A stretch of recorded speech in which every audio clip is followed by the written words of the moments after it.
Antes de fazer a leitura da palavra do Senhor, eu queria só mencionar que a PEC, que é a Aliança Pro Evangelização das Crianças... Opa! Não sei se tem que subir um pouquinho aqui.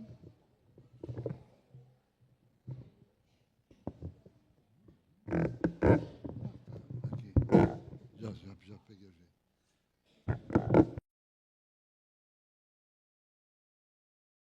Completa este ano 85 anos de existência aqui no Brasil. E haverá o 28º Congresso Nacional, que desde 1979 ele tem sido realizado, às vezes a cada 2 anos, 3 anos. E este ano vai ser no dia 3 a 6 de dezembro, a primeira semana de dezembro, no final deste ano. E o local desta realização é a cidade de Águas de Lindóia. É uma cidade do interior de São Paulo, muito procurada para turistas, porque tem águas minerais, né? E vai ser no Hotel Monte Real, um hotel imenso lá, na Águas de Lindóia. E o tema é esse: a criança, a igreja e a missão.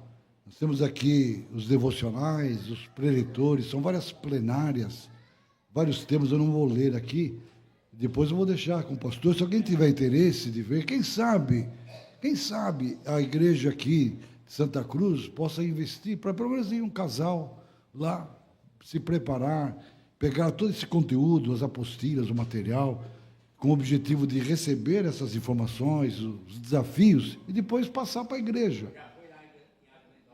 É um lugar muito bom. Lá tem vários efeitos. A Fiel faz eventos ali, faz eventos lá. Então, aqui tem... Vou deixar com os irmãos, se quiserem se inscrever, né, para poder participar desse congresso.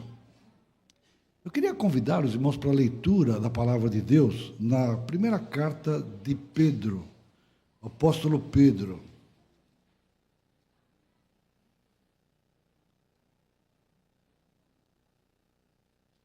Primeira carta do apóstolo Pedro. Antes de fazer a leitura, eu queria só que os irmãos lembrassem de uma coisa que é importante. Depois da primeira mensagem, lá no dia de Pentecostes, que Pedro foi o instrumento que Deus usou, lembra que 3.000 pessoas se arrependeram, foram batizadas, a igreja começou de uma forma assim extraordinária. Agora, aqueles irmãos que se converteram, eles não tinham o Novo Testamento. Alguns que eram de origem judaica sabiam a história do hebraica, tá? Mas aqueles que eram gentios, que foram se convertendo, eles não tinham nada. Eu às vezes fico pensando, como é que eles podiam fazer? Hoje, irmãos, você tem tudo na sua mão. Toda a fé que uma vez por todas foi entregue para nós, a doutrina dos apóstolos, tudo que a gente precisa saber está aqui na palavra de Deus, mas eles não tinham nada disso. Eu fico imaginando e eles tinham firmeza, o que eles falavam? Que Cristo morreu pelos nossos pecados, ele foi sepultado, ele ressuscitou, e que ele foi constituído por Deus juiz dos vivos e dos mortos, que as pessoas tinham que se arrepender. Eles não tinham muita coisa para falar, aquilo que eles sabiam. Eu fico imaginando, por exemplo, imagina, se você se coloca no lugar deles, de repente chega uma carta de Pedro. O pessoal... É Pedro mesmo? É de Pedro essa cara? Imagina como é que eles liam isso aqui. Eles não tinham outra coisa. Pedro, quando escreve a segunda carta, um pouco mais adiante, quando você vê a história quando que as cartas... Por exemplo, Tiago foi o primeiro livro escrito do Novo Testamento. O Marcos foi o primeiro evangelho. O Mateus e Lucas, de uma certa forma, algumas coisas viram em Marcos. Marcos, inclusive, ele era influenciado por Pedro, né? E na segunda carta, Pedro já vai dizer, olha, vocês tenham como salvação a longanimidade de Deus, como o nosso amado irmão Paulo escreveu. Né? Como dizer mais, ele já coloca os escritos de Paulo como se fossem escrituras também, mas demorou mais de 100 anos. O Evangelho de João foi escrito quase no final do primeiro século, Apocalipse, João foi o último que escreveu. Então, quando eles falam, nossa, é a carta de Pedro... É o Pedro que andou com Jesus, então tem autoridade dos apóstolos. É uma coisa impressionante. Hoje, irmãos, a gente tem tantas Bíblias, Bíblias de estudo, Bíblia, que fartura que nós temos aqui, e a gente ainda está longe de ter o mesmo calibre de vida que tinham aqueles crentes que realmente o Evangelho avançava, eles tinham realmente o amor às almas extraordinário. Que Deus nos dê essa dimensão.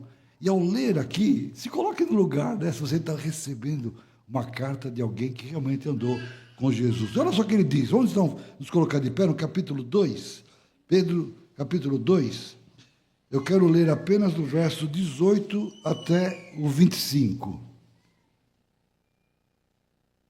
Servos, sejam obedientes ao Senhor de vocês com todo o temor. E não somente se ele for bom e cordial, mas também se for mau. Porque isto é agradável a Deus, que alguém suporte tristezas, sofrendo injustamente, por motivo de sua consciência para com Deus. Pois que glória há, se, pecando e sendo castigados por isso, vocês o suportam com paciência? Se, entretanto, quando praticam o bem, vocês são igualmente afligidos e o suportam com paciência, isto é agradável a Deus. Porque para isso mesmo vocês foram chamados, pois também Cristo sofreu no lugar de vocês, deixando exemplo para que vocês sigam os seus passos. Ele não cometeu pecado, nem foi encontrado engano em sua boca, pois ele, quando insultado, não revidava com insultos, quando maltratado, não fazia ameaças, mas se entregava àquele que julga retamente, carregando ele mesmo em seu corpo sobre o madeiro os nossos pecados, para que nós, mortos para os pecados, vivamos para a justiça. Pelas feridas dele vocês foram sarados, porque vocês estavam desgarrados como ovelhas. Agora, porém, se converteram ao pastor e bispo da alma de vocês. Ele deixou exemplo para que vocês sigam os seus passos. Senhor, que preciosa é esta manhã na casa de oração aqui, nesse local, onde o Senhor está presente, o Senhor é Deus onisciente, onipresente, onipotente. E temos lido esta palavra. Queremos que o Senhor, realmente, como só o Senhor sabe e pode fazer, nos instrua nesta manhã, falando ao nosso coração e ajudando-nos, ó Deus, a que possamos atender esta recomendação de seguir o exemplo do nosso bispo, do nosso pastor, do nosso Senhor e Salvador, o Senhor Jesus Cristo. Amém. Irmãos, podem sentar.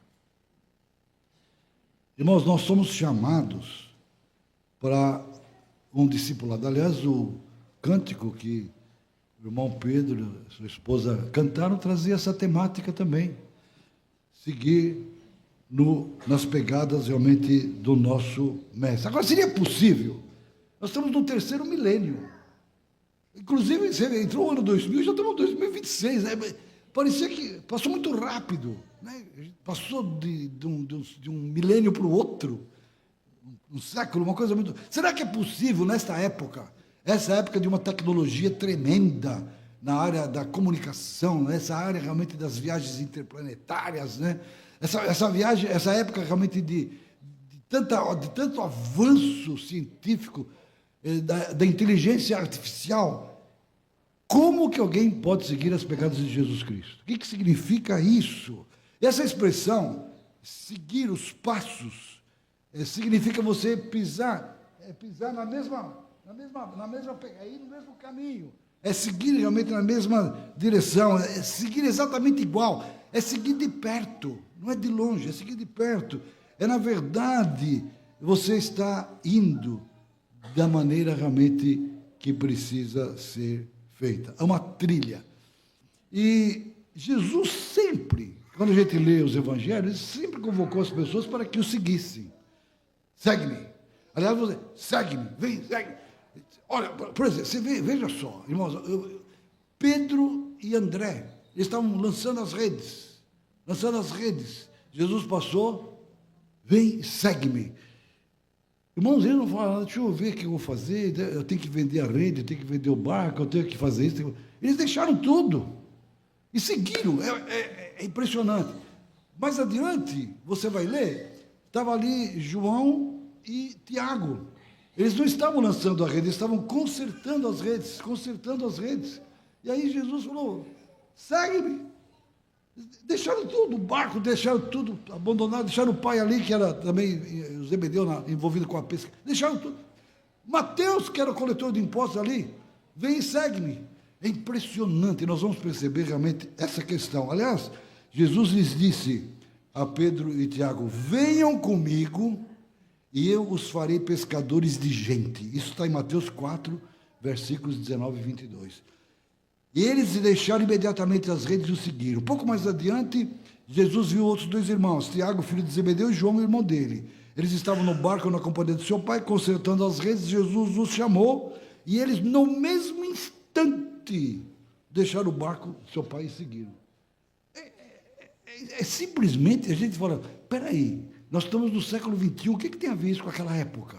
Mas é isso que Jesus está fazendo, vem e segue-me. Vir atrás dele, andar nas suas pegadas. Você vai ver que esse ato de seguir a Cristo é uma coisa realmente... Jesus disse até o seguinte, se alguém quiser vir após mim, negue-se a si mesmo, tome a sua cruz e siga-me. Siga-me. Você vê, você lembra de Pedro? Inclusive ele disse para Jesus, né, no final da vida, não, mesmo que todos te neguem, eu vou contigo até a morte, né? Eu vou até o fim e tal. Mas lá no jardim de Getsemane, ele chegou a pegar a espada e cortar a orelha de um soldado mau e tal. Mas a gente lê lá que eles prenderam a Jesus e o levaram à casa de Caifás, o sumo sacerdote, onde estavam se reunidos ali os escribas e os anciãos. Isso é Mateus capítulo 26, versos 57 e 58. Eles estavam reunidos ali e Pedro... O Mateus escreveu assim, Pedro o seguia de longe. Ele não estava seguindo de perto. Eu acho que muitas vezes nós temos que observar, eu estou seguindo Jesus de perto ou de longe? Ou de longe. E ele então assentou-se entre os servos ali para ver como é que aquilo ia terminar. Jesus sendo interrogado, etc. e tal, parará. Eis o problema nosso, muitas vezes, de seguir a Cristo de longe. O texto diz que Jesus deixou exemplo para seguirmos em seus passos. E mesmo após a sua ressurreição, irmãos, o último capítulo de João, capítulo 21, era a terceira vez que Jesus aparecia ressurreto e aparece ali para os discípulos que tinham saído para pescar, e depois de fazer uma pesca, porque ele disse, lançar a rede, né, e pegaram 153 grandes peixes, não tinham pegado nada a noite toda. Pedro havia negado 3 vezes a Jesus, voltou à sua antiga profissão, com outros discípulos, estão ali assentados. Aí Jesus, então, tem aquele momento que come com eles ali, e pergunta para Pedro, tu me amas, tu me amas, tu me amas? E ele, então, acaba dizendo, sim, eu te amo. E Jesus falou, pastorei as minhas ovelhas, apacenta. Vamos dizer assim, Pedro foi restaurado, novamente. E aí... o texto de João termina assim, João 21, versículos 18 a 22, diz exatamente estas palavras, em verdade lhe digo que quando era mais moço, você se cingia e andava por onde você realmente queria. Mas você vai chegar numa idade que vão levar você pela mão. E aí... Pedro se voltou para trás e viu o discípulo a quem Jesus amava também vinha seguindo. Era aquele mesmo que nascia, tinha reclinado a cabeça sobre o peito de Jesus para perguntar, Senhor, quem é o traidor? Então, Jesus falou, Pedro, me segue. Aí Pedro, ele olhou, viu que o João também vinha seguindo, e falou, e este aí? E este aí? O que será dele? Jesus falou, olha, se eu quero que ele permaneça até que eu volte, o que você tem com isso? Quanto a você, siga-me. É impressionante que Jesus sempre dá essa, mesmo as últimas, siga-me, siga-me. E Pedro, então, quando ele está escrevendo aqui, ele sabe muito bem o que ele quer dizer. Seguir os passos de Jesus. Nós somos chamados para seguir não de longe, seguir de perto, andar nas mesmas palavras. Inclusive ele diz assim, Cristo é o exemplo. Essa palavra exemplo é uma palavra que significa... é a única vez que aparece essa palavra em todo o Novo Testamento, é uma palavra grega, que quer dizer upogramon, em grego, upogramon.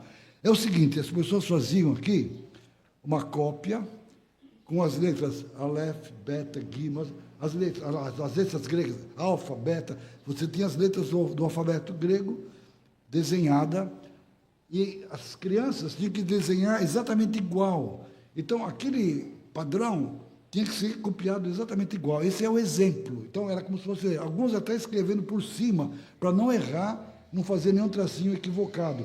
Então, cada letra eram traçadas igualmente aquelas que o professor havia traçado.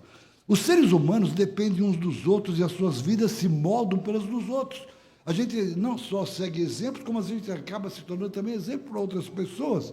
Agora, quando a gente estuda a história de um povo de uma forma geral, ou a história de uma pessoa individualmente, a gente sempre encontra exemplos de pessoas que, seja para o bem ou para o mal, exercem influência. Tem pessoas que às vezes exercem uma influência para a pessoa andar no caminho do mal, outras para o caminho realmente que é correto. Que tipo de exemplo nós seguimos? Que tipo de exemplo a gente se torna para os outros? Esse é um negócio importantíssimo. E seguir nas pegadas de Cristo é algo extraordinário. Aliás, deixa eu só fazer um parênteses. Um pai, uma mãe, tem que dar para o seu filho 3 coisas. 3 coisas. A primeira coisa que você tem que dar para o seu filho, para a sua filha, é exemplo. Porque muito mais do que aquilo que nós falamos é como nós somos, o nosso jeito de ser, o exemplo. A segunda coisa que um pai e a mãe tem que dar para o seu filho chama-se exemplo. E a terceira coisa, sabe o que é?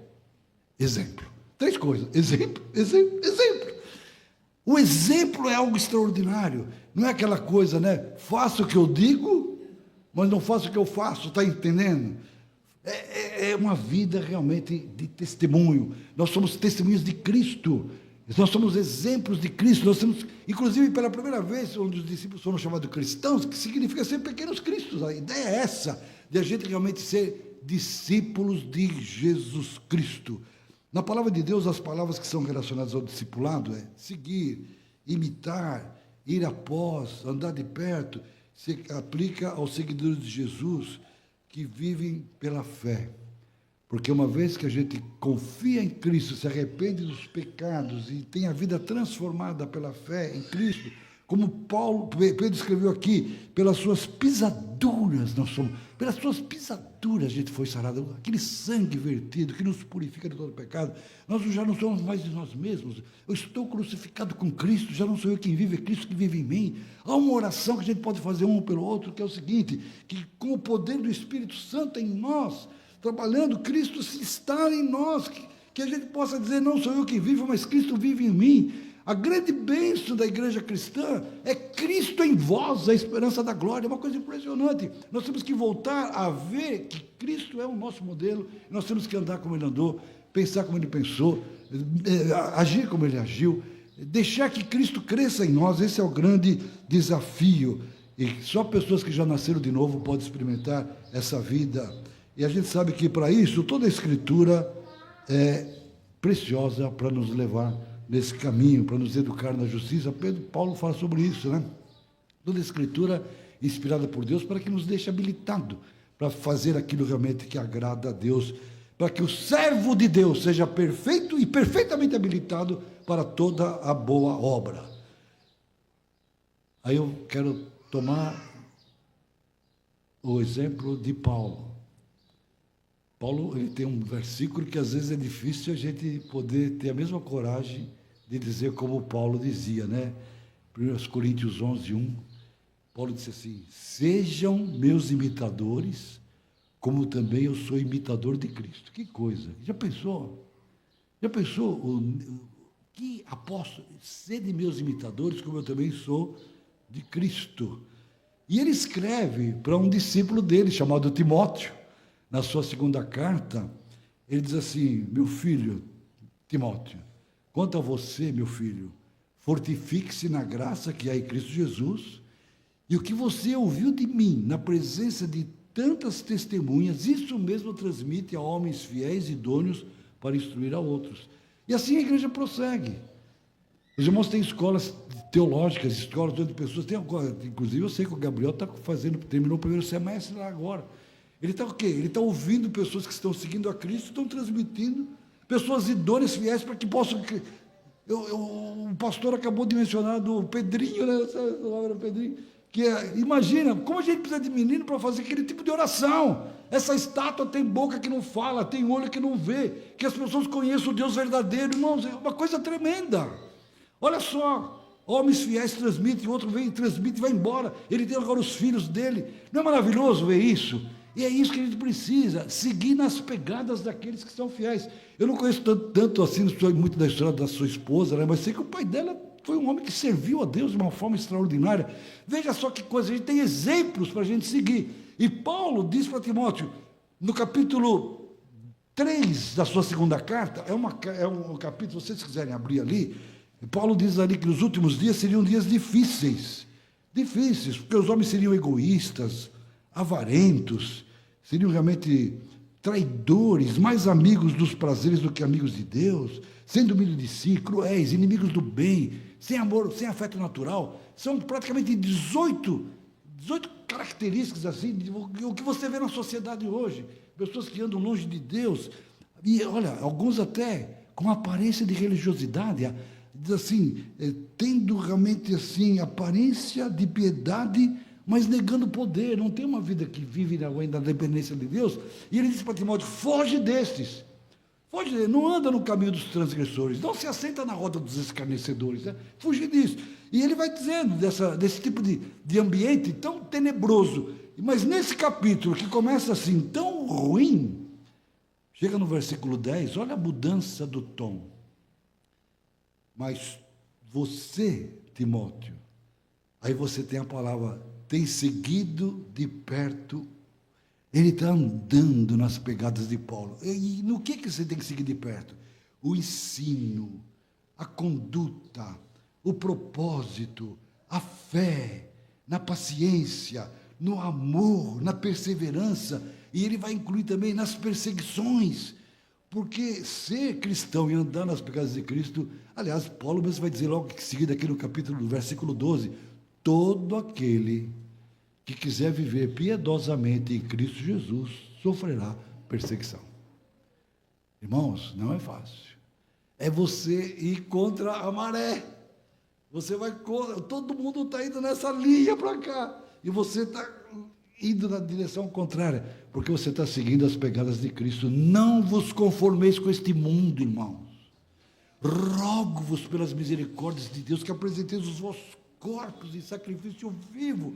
Apresentar o corpo é o seguinte, o que é? A minha mão é de Jesus, o meu pé, eu não vou andar em lugar, eu não vou fazer nada que desonre ao Senhor. Eu não quero ouvir bobagem. Eu não me conformo uma pessoa sentar no sofá da sua casa e ficar assistindo essas séries da Netflix aí, onde só tem imoralidade, violência, uma coisa ruim, que, sabe, você não enche. Aliás, Paulo aos Filipenses diz assim, aquilo que é bom, que é justo, que é amável, que é de boa fama, que seja de louvor, e seja isso que ocupe a nossa mente. Então eu estou consagrando meu ouvido, eu não quero ouvir bobagem, a minha língua para falar aquilo que edifica, os meus olhos, eu não quero olhar na direção errada, é o corpo.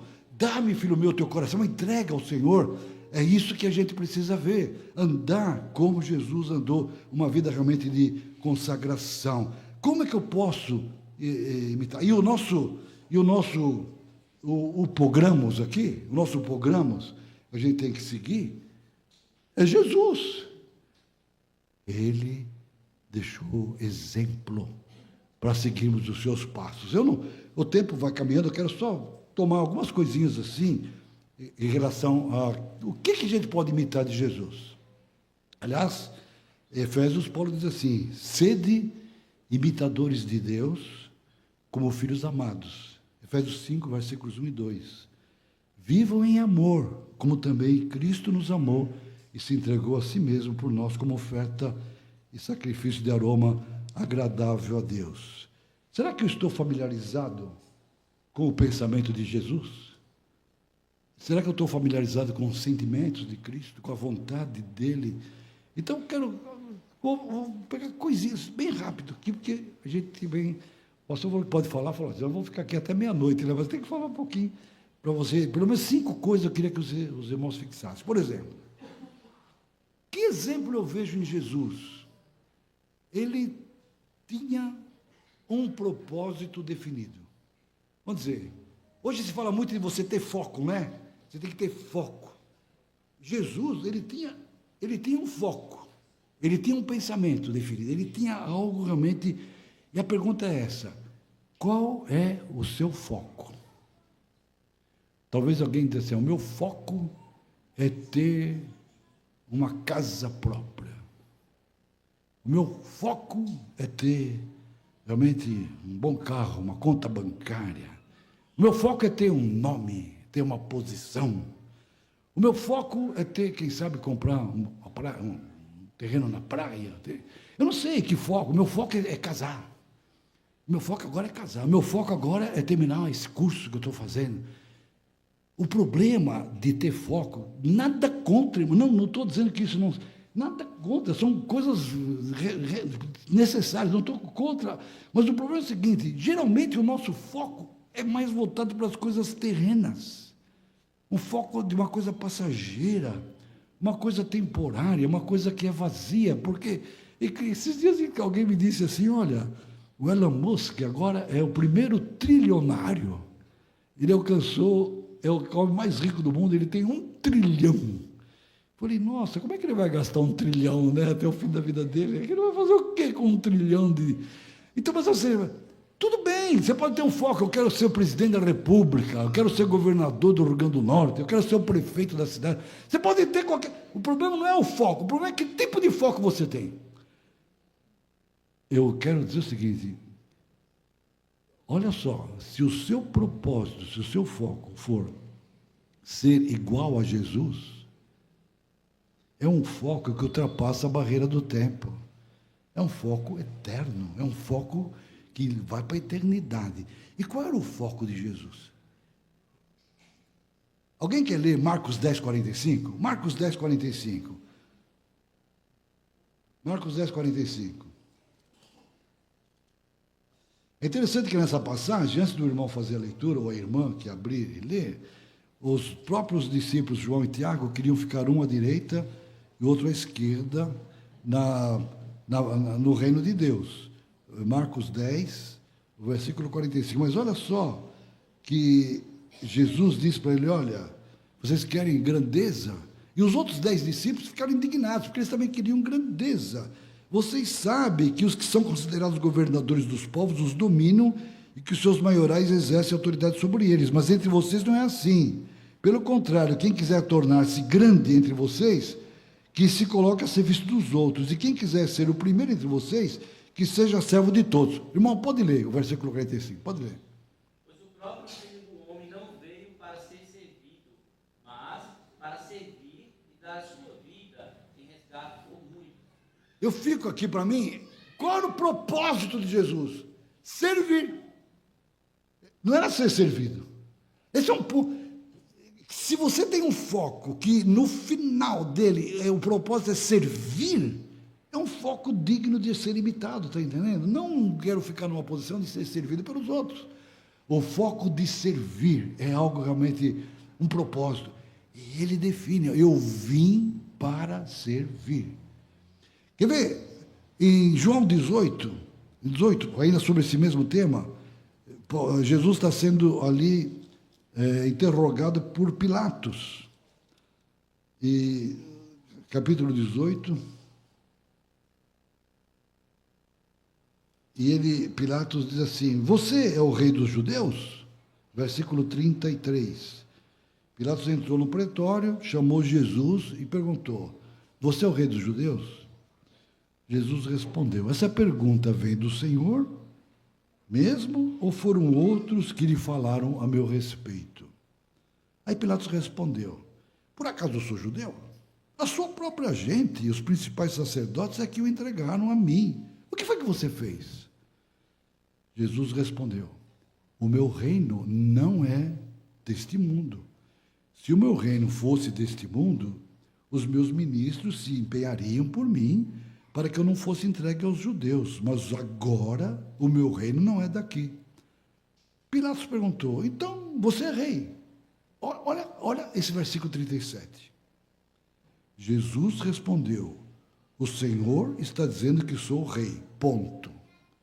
Agora, a palavra de Jesus agora. Eu, para isso, nasci e para isso vim ao mundo, a fim de dar testemunho da verdade. Todo aquele que é da verdade ouve a minha voz. Eu nasci e vim ao mundo para dar testemunho da verdade. Eu vim para servir. Eu vim para dar testemunho da verdade. Ele mesmo disse, eu sou o caminho, a verdade e a vida. E é curioso aqui, se você ler mais um pouquinho só. E o Pilatos, então, ele pergunta para Jesus, o que é a verdade? Ele está diante da verdade. E ele pergunta o que é verdade, e na mesma hora, ele vira as costas para Jesus e se dirige aos judeus e deixa Jesus de lado. Ele está diante da verdade. Não é isso que a gente vê hoje nesse mundo? Né? Você fala. E aí eu fico pensando, se eu quero seguir o exemplo de Jesus, eu quero ser uma pessoa que viva para servir e para testemunhar da verdade. Testemunhar da verdade. Realmente, vamos dizer assim, eu perguntei para alguns irmãos que estavam compartilhando, inclusive o irmão Gerson, quando trouxe até aqui, estava dizendo que aqui, quando tem a festa da padroeira da cidade, é que vira muita gente, vem de todo lado. Você vê, as pessoas não param para pensar, será que eu não estou confiando na mentira? Né? Que desafio, eu fico pensando, sinceramente, o desafio dos irmãos aqui nesta localidade, e aliás, em qualquer cidade do Brasil, a maldição do nosso Brasil é ter em cada cidade uma padroeira. A gente vive um mundo da idolatria plena aqui na nossa cidade. E você ser alguém que dá testemunho da verdade é seguir os passos de Jesus, é o exemplo. Eu tenho foco. O meu negócio aqui na cidade é servir, o meu negócio aqui nessa cidade é falar da verdade, testemunho da verdade. Eu quero ter esse foco. E mais uma coisa, se existe uma parte solene na Bíblia, que é sim maravilhosa, é os capítulos 13, 14, 15, 16 e 17 de João. Quando o Judas é identificado, ele vai embora, e Jesus então conversa com os seus... Aqueles capítulos, aquilo é sublime, é uma coisa, Jesus no cenáculo, né? Ele fala que ele enviaria o Espírito Santo, etc.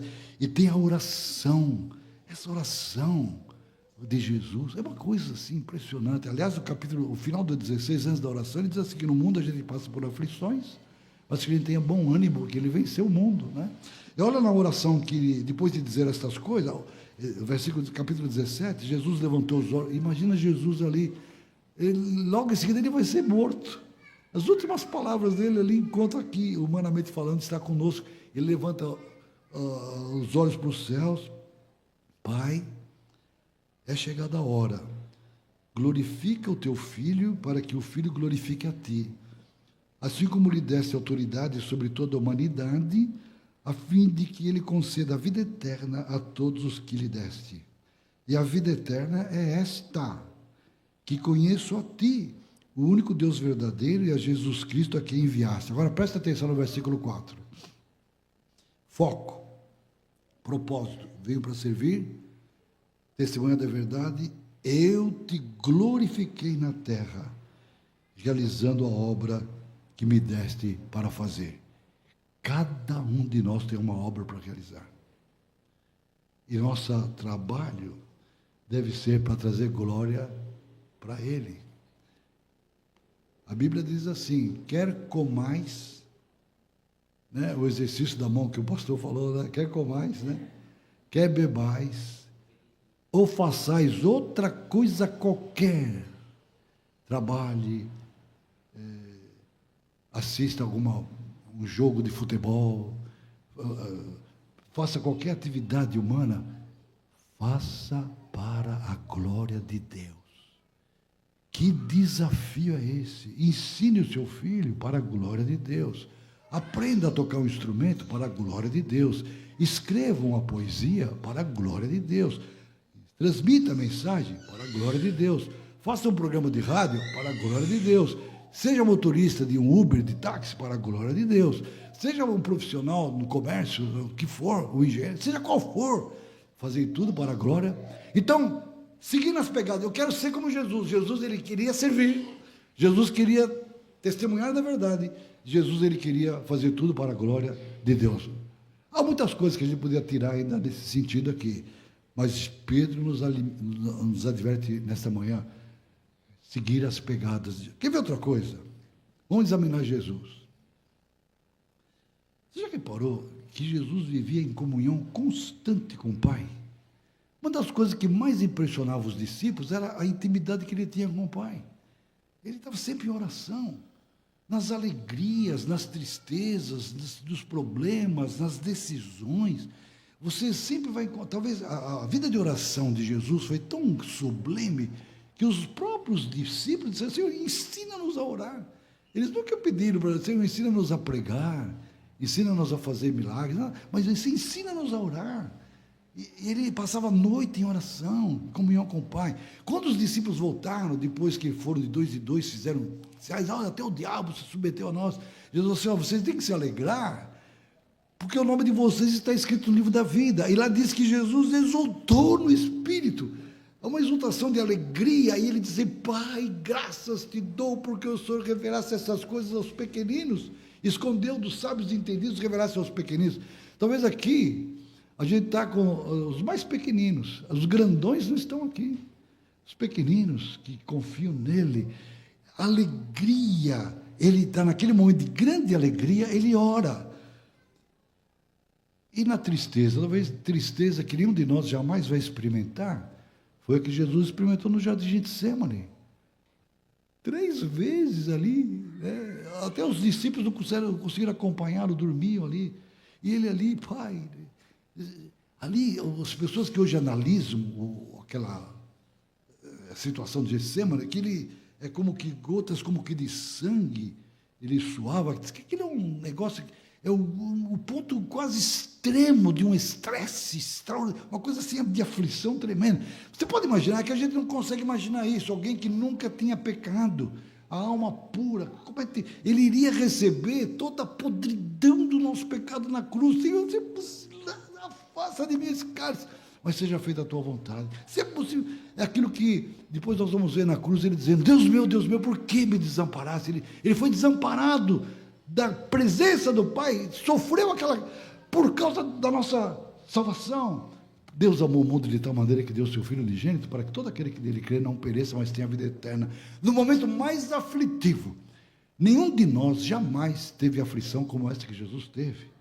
E não é na aflição que muitas vezes a gente encontra aquele gozo da presença do Senhor. Às vezes nas horas duras que a gente enfrenta, Ele é nosso modelo, seja na alegria, seja na dor e nas decisões. Vou dizer uma coisa para você: nunca tome nenhuma decisão sem antes orar, buscar, que a paz de Deus que nos dê realmente discernimento da sua vontade. Nunca faça nada que seja contrário à palavra do Senhor, nunca. A gente sempre está diante de decisões a serem tomadas. Mas, por exemplo, na escolha dos apóstolos, ele passou a noite orando. Você vê ali, por exemplo, no Monte da Transfiguração, quando ele foi transfigurado, era um momento que ele tinha que partir para Jerusalém. Ele foi lá para orar, ele subiu ao monte a fim de orar, levou Pedro, Tiago e João. Aí aparece ali Elias e Moisés, né, e tal. E ali se ouve a voz do Pai dizendo: este é o meu filho amado, a ele ouvi. Moisés e Elias, os profetas, e a lei sai fora, é Cristo Jesus. Mas ali ele fala, ele tem que cumprir o êxodo de ir até a cruz. Era uma decisão tremenda, que era um momento de decisão. Tanto é que Jesus sempre dizia: ainda a hora não chegou, a minha hora não é chegada, a minha hora não é chegada. Nós temos que buscar realmente, não case, não entre no emprego, não faça uma decisão nenhuma sem estar em plena comunhão com o Senhor. Ele nos dá um exemplo, comunhão constante com o Pai. Outra coisa que Jesus realmente dá um exemplo para nós, para a gente seguir, temos que seguir as pegadas dele. Jesus conhecia profundamente as Escrituras. Jesus conhecia profundamente as Escrituras. Se você lê os Evangelhos, tudo que Jesus fala está ligado à palavra de Deus. É impressionante, é impressionante. as citações que ele faz, os exemplos, as histórias, é uma coisa. Ele conhecia as Escrituras, inclusive até quando ele tinha 12 anos, irmãos, no templo, os doutores ficaram maravilhados pela sua sabedoria nas Escrituras. É impressionante. Jesus,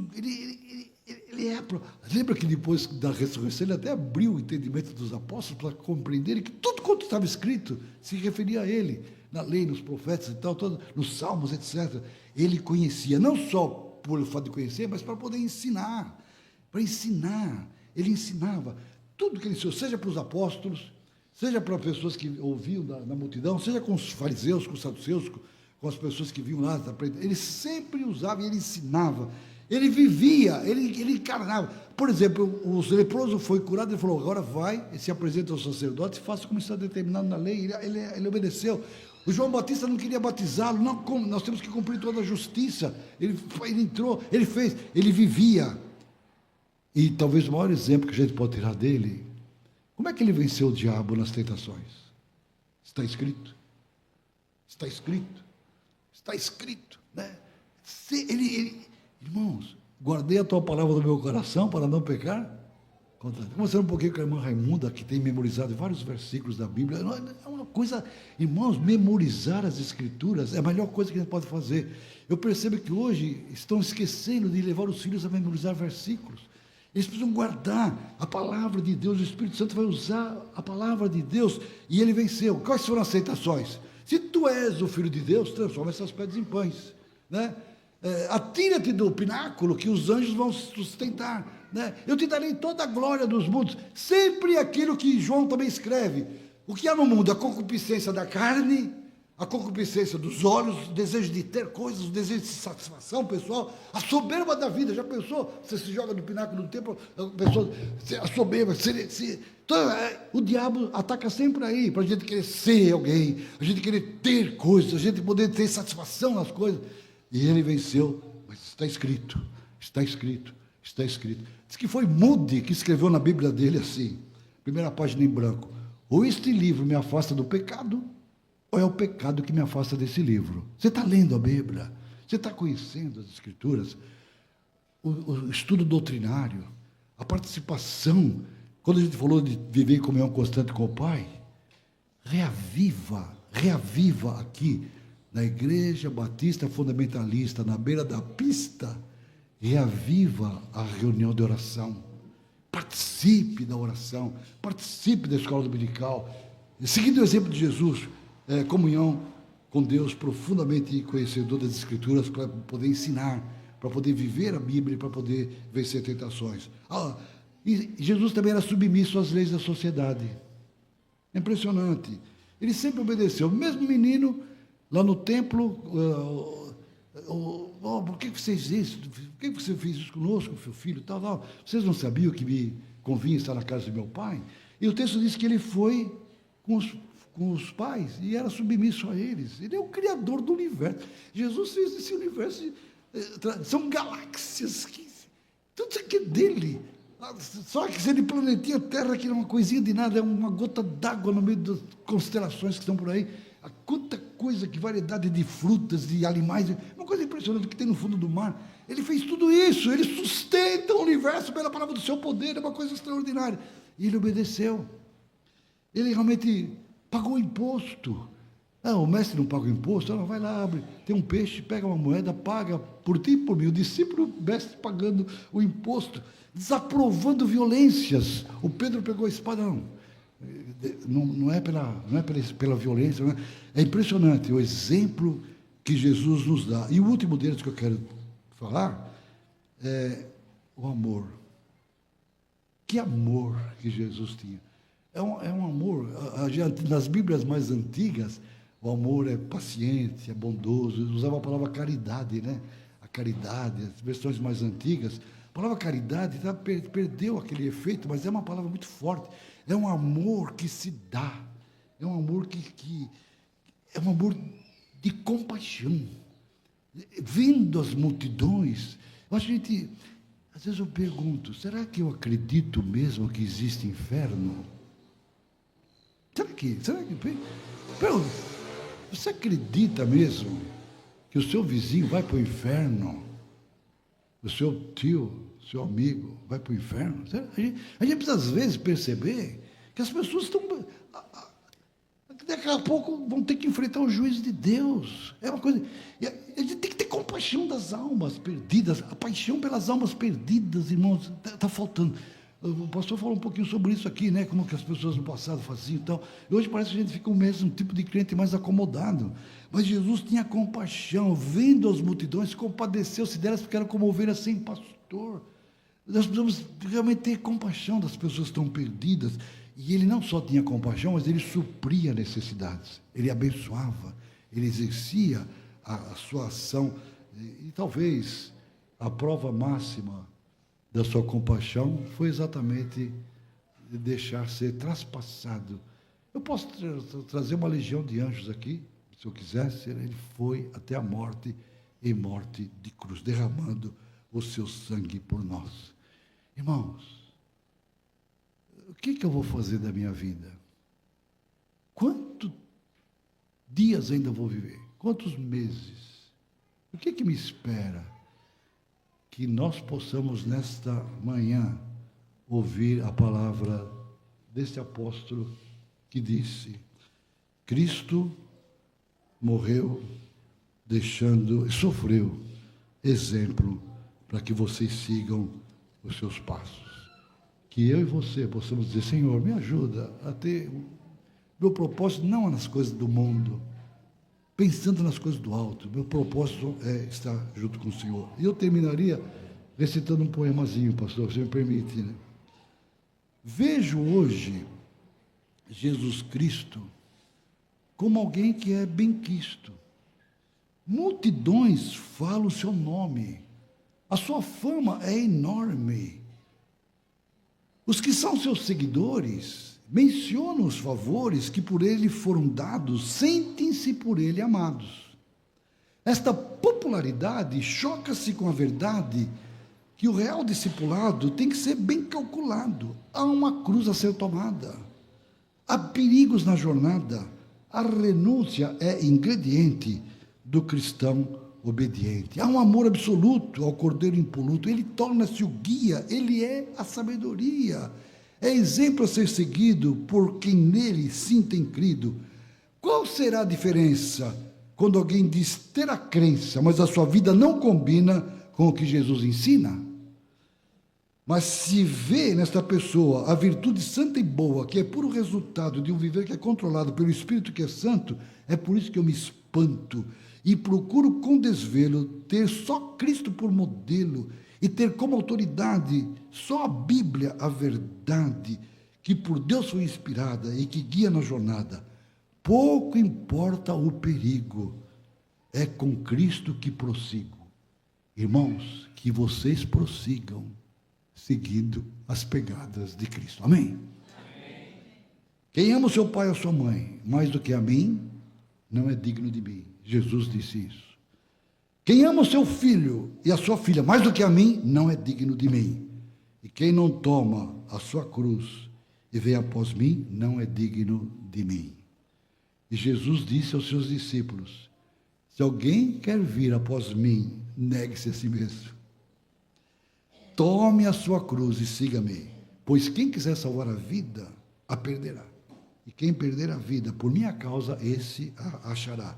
De que adiantará uma pessoa ganhar o mundo inteiro e perder a sua alma? Ou que dará uma pessoa em troca da sua alma? Que Deus nos abençoe e nós sejamos realmente discípulos de Cristo Jesus. Amém? Amém.